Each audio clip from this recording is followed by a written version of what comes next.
ஏஷார்யவம்சகலசோதரிபூர்ணச்சந்திரம் ஸ்ரீமன்நரசிம்ம குருவரியவராஜ்யவரங்கம் ஸ்ரீமன் அனந்தகுருவரியசுதங்குணாப்திம் சம்பத்குமாரகுருவரியமஹம் பிரபத்யே. வசுதேவசுதம் தேவம் கம்சகாடூரவர்தனம் தேவகீ பரமானந்தம் கிருஷ்ணம் வந்தே ஜகத்குரும் சர்வோபனிஷதோகாவஹ தோக்தா கோபாலநந்தனः பார்த்தோ வத்ச சுதீர்போக்தா துக்தம் கீதாமிருதம் மஹத். இரண்டாவது அத்தியாயத்துக்குள்ளே நேற்றைய தினம் முதல் பாகத்தை பார்த்தோம். இன்றைய தினம் இரண்டாவது பாகத்தை பார்க்க போகிறோம். ஒட்டி இதில் இருக்க வேண்டியது 4 விஷயம், அது 5 பண்ணிருக்கா. என்ன 4 விஷயம்? அவதாரிக்கை. அவதாரிக்கை அப்படின்னா அர்ஜுன விஷாத யோகத்து கண்டினியூஷன். அவன் தன்னுடைய கஷ்டத்தை சொல்லின்று நான் யுத்தம் பண்ண மாட்டேன் இன்னும் ஸ்திரமா சொல்றான் 10 ஸ்லோகத்தாலே. ஆகையினாலே அர்ஜுன விஷாத யோகத்துக்கே சேர்ந்தது 10 ஸ்லோகம். பூர்வாச்சாரியாள் நம்ம ராமானுஜ பந்தியாள் என்ன சொல்றான்? முதல் அத்தியாயத்தெல்லாம் 2வது அத்தியாயம் 10 ஸ்லோகம் வரையிலும் சாஸ்திராவதரணம், சாஸ்திரத்துக்கு உபகாத்தம் சொல்றார். ராணுவிலகி 20 ஸ்லோகம் சாங்கிய யோகத்தை விவரிக்கிறான். சாங்கியான புத்தின்னு பேரு. ஆனா இவரு புத்திவாதம் சொல்றான். ஆத்மா வேறே, பரமாத்மா வேறே, ஜீவாத்மா வேறே, தேகம் வேறே. எல்லாருக்கும் ஆத்ம லட்சணத்தை சொல்லி நைரஞ்சிந்தந்தி சஸ்திராணி நைரந்தி போனகா நச்சைனம் கிளேரிகம் தியாபகா நசுகுமாரகா அச்சேத்யோஜம் அதாக்கியோஜம் அக்லேத்யோ அசோஷ்யேவச்சா. 6 விஷயத்தை நேற்றைய தினம் சொன்னான். இந்த தினம் சொல்றது 9 விஷயம், ஒட்டு 15 விஷயம். என்ன 6 விஷயம்? டீட்டெயிலா போகணுத்துக்கு 4 6 பண்ணணும். என்ன சொல்றார்? இன்றைய தினம் நேற்றைய தினம் 10 ஸ்லோகத்தாலே அர்ஜுன விஷாத யோகம், 3 ஸ்லோகத்தாலே பிராப்தியம் ஆத்மா, அது நித்தியம். பிராப்தி விரோதி சரீரம், அது அனித்யம். அனித்யம் என்ன? பெரிஷபிள். நித்தியம் என்ன? நான் பெரிஷபிள். மேல் 2 ஸ்லோகத்தாலே பிராப்தி உபாயம், யுத்தாதி கர்ம அனுஷ்டானம், பலம் பொறுப்பவன், மோக்ஷாதி காதி. அப்படின்னா கர்மானுஷ்டானத்துக்குள்ளே லாபாலாபு ஜெயா ஜெயவ் சுகம் துக்கம் எல்லாம் இதெல்லாம் பொறுத்து கொண்டு இருக்கிறவனுக்குத்தான் மோக்ஷாதிகாரி இருக்கு. அழுத்து சொல்ல மோக்ஷாதிகாரி இல்லை, அர்ஜுனன் மாதிரி. அப்புறம் மேல் 10 ஸ்லோகத்தாலே உற்பத்தி, விநாசம், பரிணாமம் எல்லாம் தேகத்துக்கு ஏற்றவா, ஆத்மாவுக்கு இல்லை என்று சொன்னார். மேல் 3 ஸ்லோகத்தாலே ஆத்மா இல்லை என்பவனுக்கும் ஜென்ம மரணங்கள் பற்றி வருந்த இடமில்லை.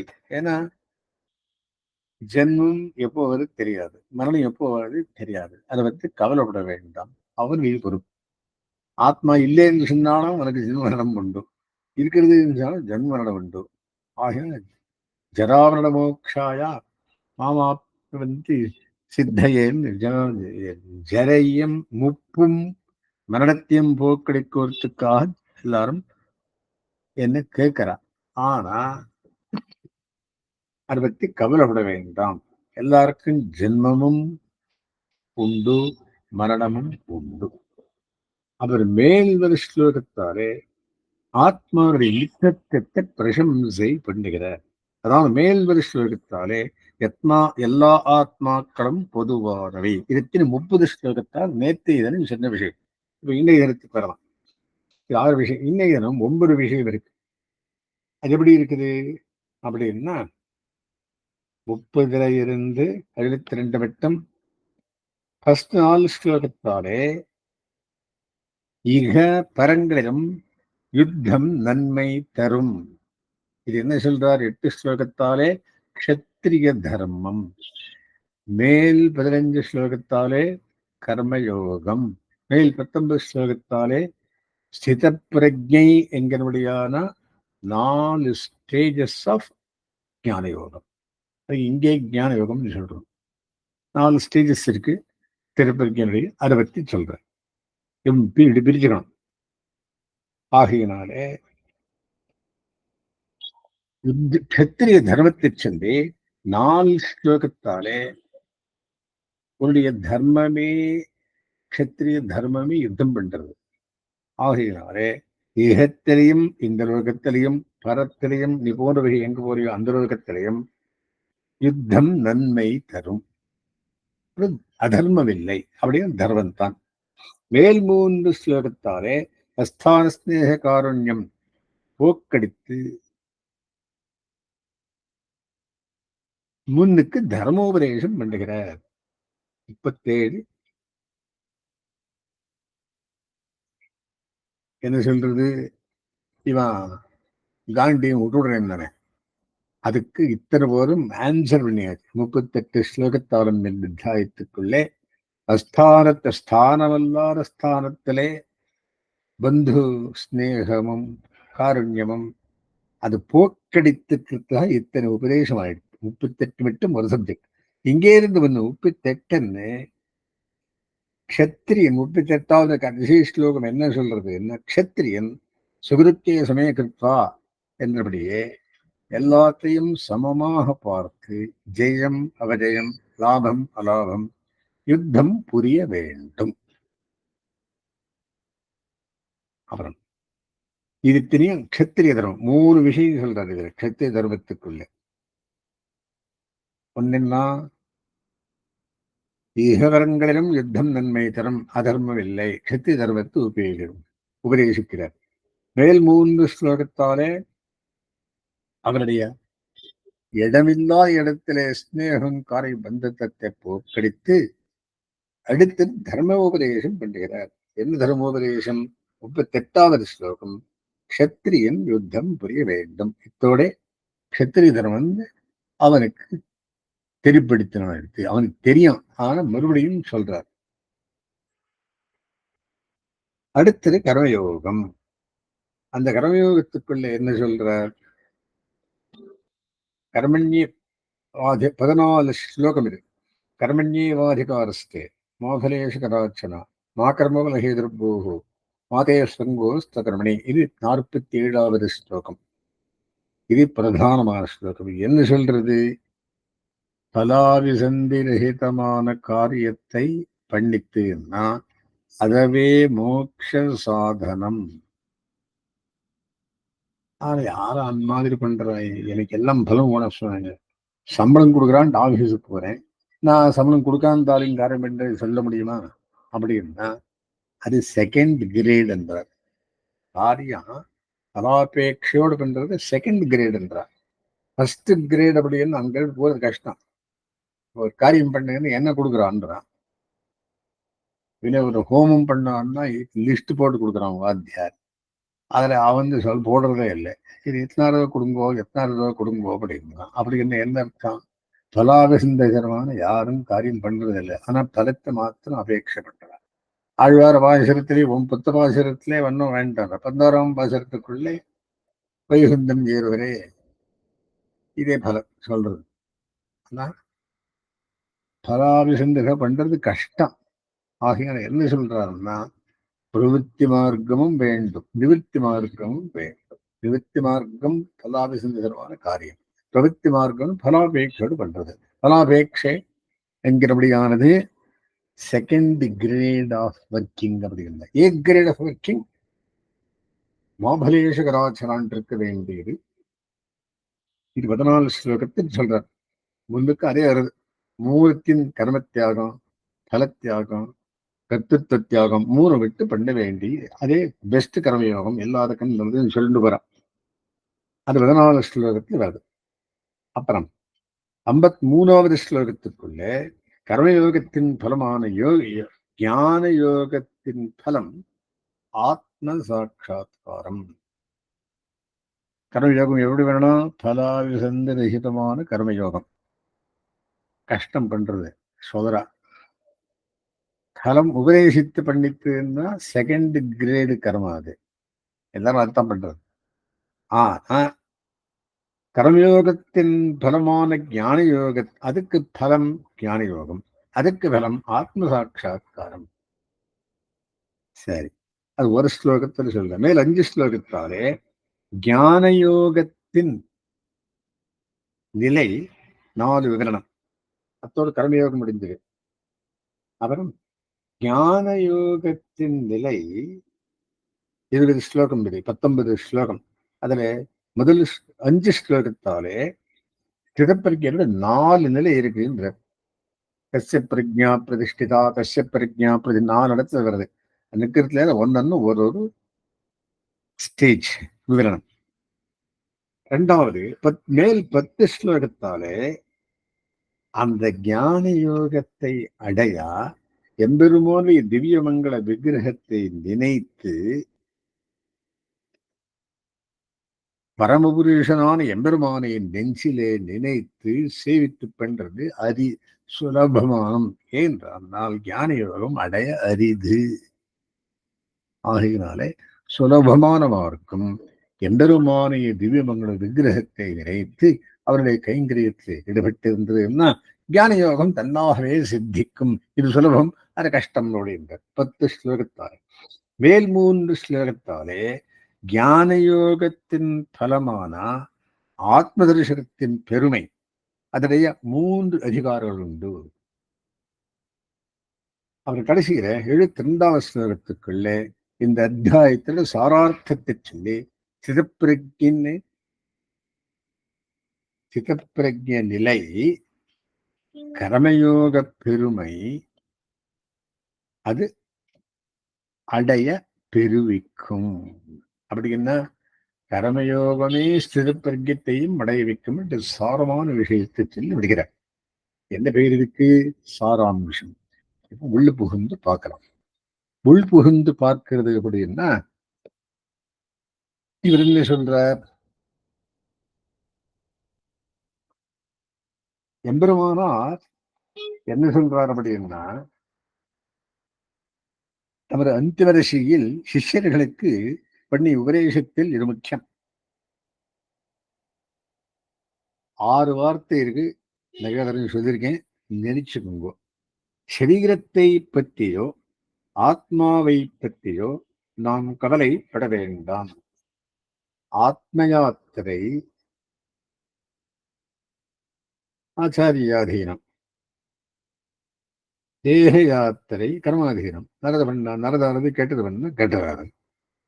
ஆகிய இது இந்த கஷ்டப்படுறேன், நல்லதே பண்ணு. சரீரத்தை பற்றியோ ஆத்மாவை பற்றியோ நாம் கவலைப்பட வேண்டாம். சிறையில் உள்ளவனுக்கு சோறிடுவது அரசன் பொறுப்பு. உள்ள யாரு? தேகத்துல இருக்கிறவன், சிறையில் இருக்கிறவன் தேகாத்மா. இந்த ஆத்மாவானது தேகத்துக்குள்ளே சிறையின் மாதிரி இருக்கிறான். ஜெயில இருக்கிறான். அது சோறிடுவது யாரு?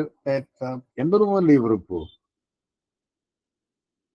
கர்மானுகுணமாக பகவான் நிச்சரீரத்தை நடத்துகிறான். நல்லது பண்ணியோ நல்லதாகுது, கெட்டது பண்ணியோ கெட்டதாகுது. இதுக்கு என்ன பெரிய பிலாசபி? ஆத்ம நலனும் பகவானுடைய பொறுப்பை. ஆத்மாவை காக்கிறதும் அவனை. காக்கும் இயல்பினன் கண்ட பெறுவான். என்னத்தை காக்கும் இயல்பன்? ஆத்மாவை காக்கிறான். ஆகையினாலே ஆத்ம நலனும் பகவானுடைய பொறுப்பே. இரண்டில் எதை பற்றியும் கவலைப்படாமல், எதிரே ஆத்மாவை பற்றியும் தேகத்தை பற்றியும் கவலைப்படாமல் ஸ்ரீபாஷ்யம், பகவத் விஷயம் போன்ற கிரந்தங்களை சேவிப்பதிலும் பகவத் பாகவத கைங்கரியத்திலும் காலத்தை போக்குங்கள் என்று சுவாமியின் உபதேசம். அதான் பண்ணிட்டு இருக்கோம் நாங்கள். மூக்க பிடிக்கிறது, காலம் பிடிக்கிறது, யோகம் பண்றேன், மேலு குந்து கொடுத்து கீழே போயிடுத்து, இதான் யோஜனை பண்ணவே வேண்டாம்.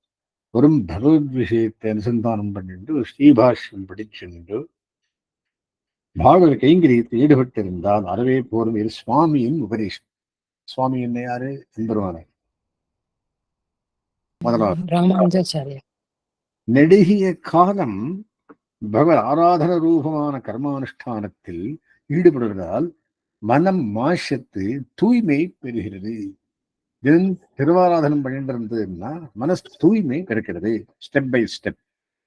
விருப்பு வெறுப்பு இல்லாமல் இருப்பதே மன தூய்மை. மன தூய்மை அப்படின்னு என்ன? Don't expect anything, either good or bad.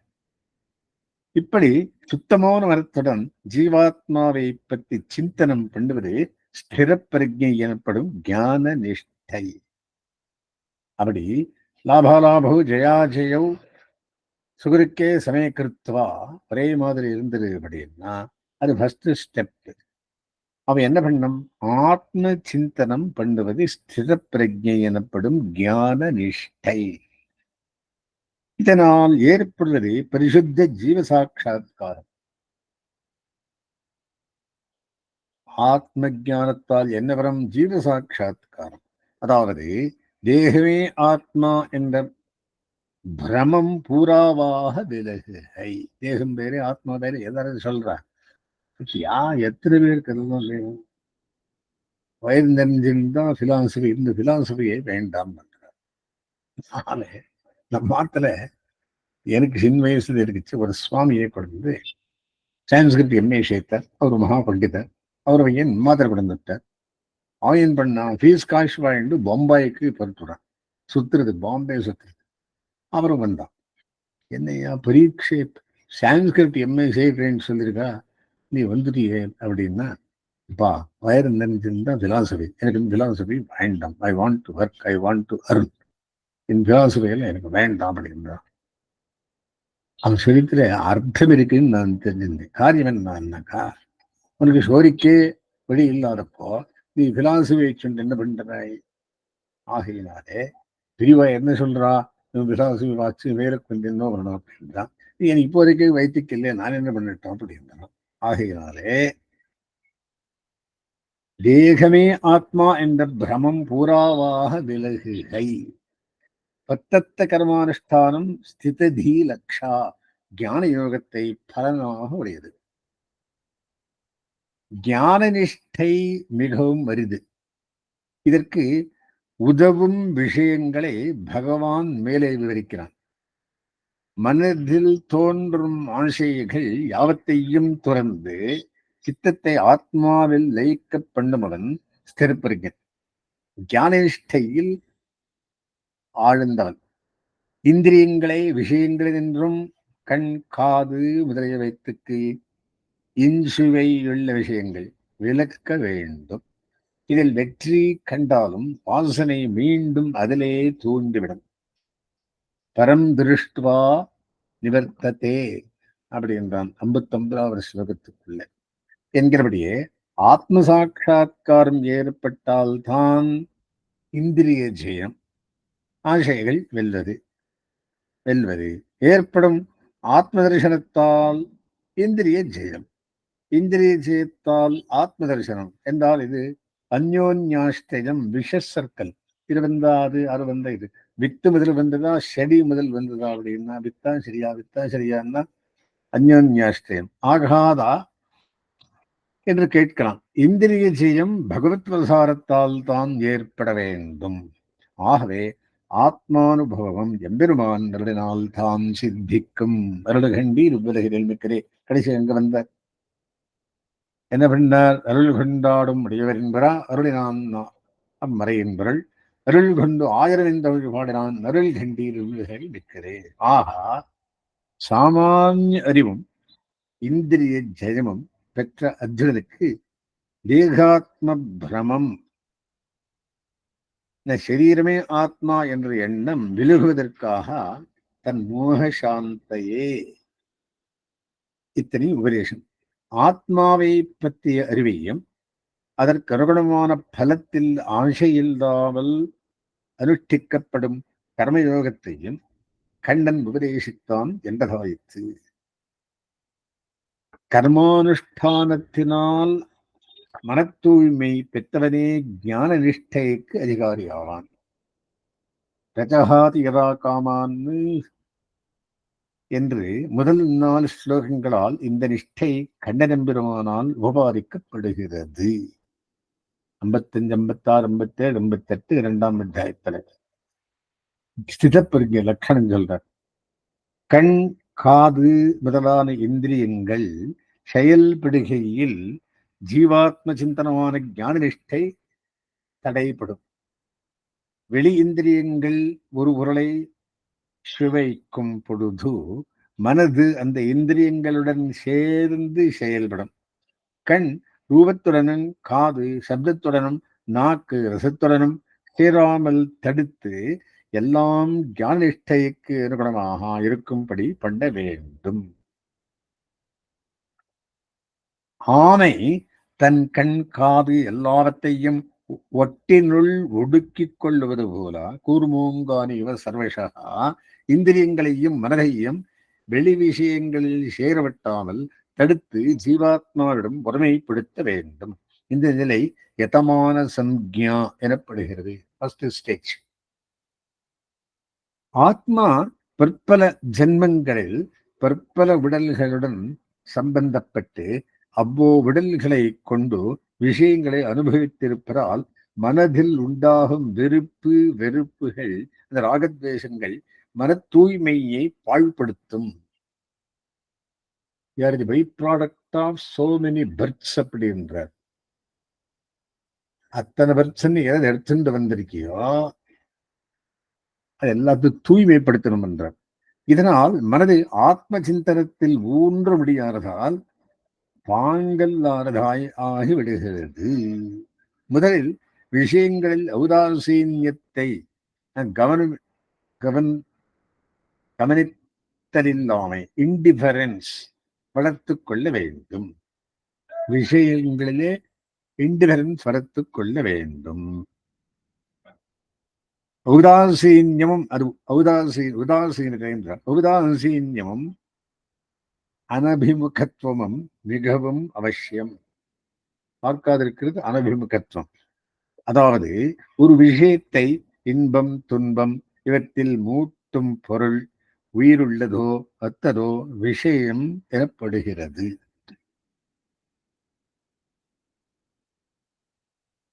பார்ப்பதையும் அதன் சுவையை கொண்டாடுவதையும் அறவே விலக்க வேண்டும். இந்த நிலையில் ராகத்வேஷங்கள் பசனப்பட்டு சமைந்து நாசமடைந்துவிடும். விருப்பு வெறுப்புகள் மாய்ந்தாலும் அவற்றின் வாசனை எளிதில் போகாது. மீண்டும் விஷயானுபவத்தில் வாசனை சேதனனை தூண்டவல்லது. ஆத்ம பரமாத்ம விஷயங்களில் மனசு மூடுவதை தடை செய்யக்கூடும். ஆத்ம விஷயத்தில் போக்கியத்தையை விஷயத்தின் போக்கியத்தையை இன்சுவையை காட்டி மனதுக்கு அவ்விஷயத்தில் பத்துதல் ஏற்படும்படியாக வேண்டும். ஆத்ம விஷயத்தையே சிந்த பண்ணும்படி மனசை சுத்திப்படுத்த வேண்டும், எக்ஸர்சைஸ் படுத்த வேண்டும். இந்த போக்கியத்தை மனதில் பதிந்தால் மற்ற விலக விஷயங்களில் மனசு செல்லாது. அப்பொழுதோ ஆத்மன்யேவாத்மனா துஷ்டஹா பிரஜ்ஞஸ்ததோச்யதே என்ற நிலை மனது ஜீவாத்மாவினிடத்திலேயே இருந்து கொண்டு மற்றதிலும் செல்லாமல் சிந்தனானுபவம் பண்ணி சந்தோஷமடைதல் ஏற்படும். மனசுக்கு மனசிஷ்டேந்திரியாணி ஆறாவது இந்திரியம் 11வது இந்திரியம் அப்படின்ற என்னது? சப்தஸ்பர்ஷ ரூபரசகந்தம் தன்மாத்திரைகள், கை வாயு கண்ணு மூக்கு இன்னும் பின்ன எல்லாம் சேர்த்து பஞ்சேந்திரியங்கள். ஸோ பஞ்சேந்திரியங்கள் பஞ்ச தன்மாத்திரையால் சப்தசூசகங்கள் இதுக்கு மேற்பட்டால் 11வது இந்திரியம் மனசு. ஸோ மனசுக்கு மேலே போச்சுன்னா அயன சம்பந்தம், கீழே வந்ததுன்னா அச்சித் சம்பந்தம். ஸோ மனசை கட்டுப்படுத்துறது கஷ்டம் பண்றது. மற்ற விஷயங்களில் ஆசை தன்னடையே விட்டு போகும். ஆத்ம சிந்தனம் பண்ணா மற்ற விஷயங்களில் தந்தடையே ஆசை விட்டு போம். இந்த அதிகாரி ஸ்திரப்பிரஜன் என்று அழைக்கப்படுகிறான். இவன் சுகத்தினால் இன்பம் அடைவதில்லை, துக்கத்தினால் சோர்வடைவதில்லை. ஆசை, பயம், கோபம் இவற்றை வெறுத்து நிலைத்த மனத்தினாய் இருப்பவன் முனி எனப்படுகிறான். மனநசீலகா, உன்னையே நினைச்சுண்டு தபஸ் பண்றவன். ராமானுஜமுனி, சடகோபமுனி, ராமனுமணி சொல்ற மாதிரி மைத்திரியம்னு சொல்றோம். பரிசுத்த ஜீவனை மனக்கண்டினால் கண்டு அதிலேயே ஊந்து இருப்பவன் மேல்நிலை. இதுவே ஆத்ம சாட்சா்கார தசை, கடைசி தசை. பிரகலாதனை அவன் தந்தை பலவித ஹிம்சைகளுக்கு கொடிய பாம்புகளால் கடிப்பிக்கை, மலையிலிருந்து உருட்டுகை முதலானவைகளுக்கு ஆளாக்கிய பொழுது அவனுக்கு உடலும் தெரியவில்லை, ஆத்மாவும் தெரியவில்லை. இவற்றை கடந்த நிலையில் பரமாத்மானுபவத்தில் அவன் நெஞ்சு ஊண்டு இருந்ததால் நகுவேத ஆத்மனோ காத்திரம் என்று ரிஷி சொல்லுகிறார். இதுபோலவே ஞான நிஷ்டையான ஆத்ம சாட்சா்காரத்தை தசை ஆகும். இது என்ன சொல்றது இந்த அத்தியாயம் அப்படின்னு சொல்லி முடிச்சோம்.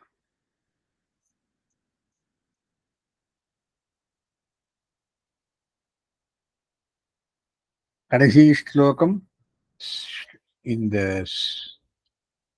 அத்தியாயத்தின் சங்கிரகார்த்தம். ஏஷா பிராமி ஸ்திரி பார்த்தா நைனாம் பிராப்பிய விமுஹ்யதி ஹித்வாஸ்யாம் அந்த காலேபி பிரம்ம நிர்வாணம் கச்சதி. என்ன அப்படி என்ன?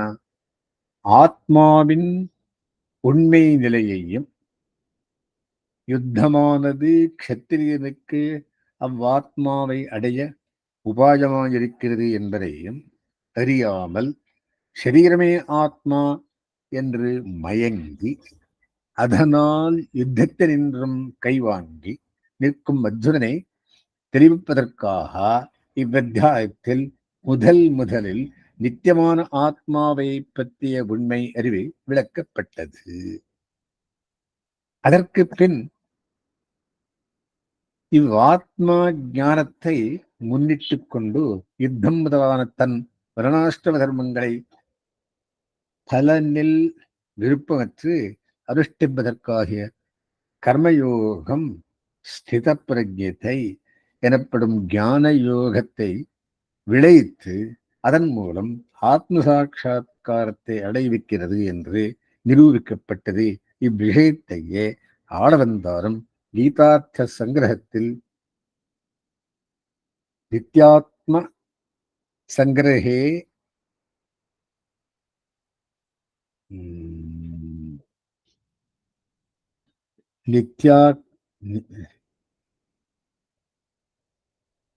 நித்யாத்மா சங்ககர்மேஹா கோச்சரா சாங்கியயோகதீஹி தித்தியே ஸ்திததி ரக்ஷா புரோக்தா தன் மோகசாந்தையே. என்றும் இருக்கும் ஆத்மரத்தத்தையும் பிரத்தத்த கர்மானுஷ்டானத்தையும் விஷயமாக கொண்டதாய் ஸ்திதப்பிரஜ்ய நிலையை லட்சியமாக கொண்டே தான் ஆத்ம ஞானமும் கர்மயோக ஞானமும் அர்ஜுனனின் மயக்கம் நீக்குவதற்காக இரண்டாம் அத்தியாயத்தில் உபதேசிக்கப்பட்டது என்று அருளி செய்தார்களே. அஸ்மத்ரதமாரம்பாம் மத்தியமாம் லக்ஷ்மீ வல்லபபரியந்தாம் வந்தே குரு பரம்பராம்.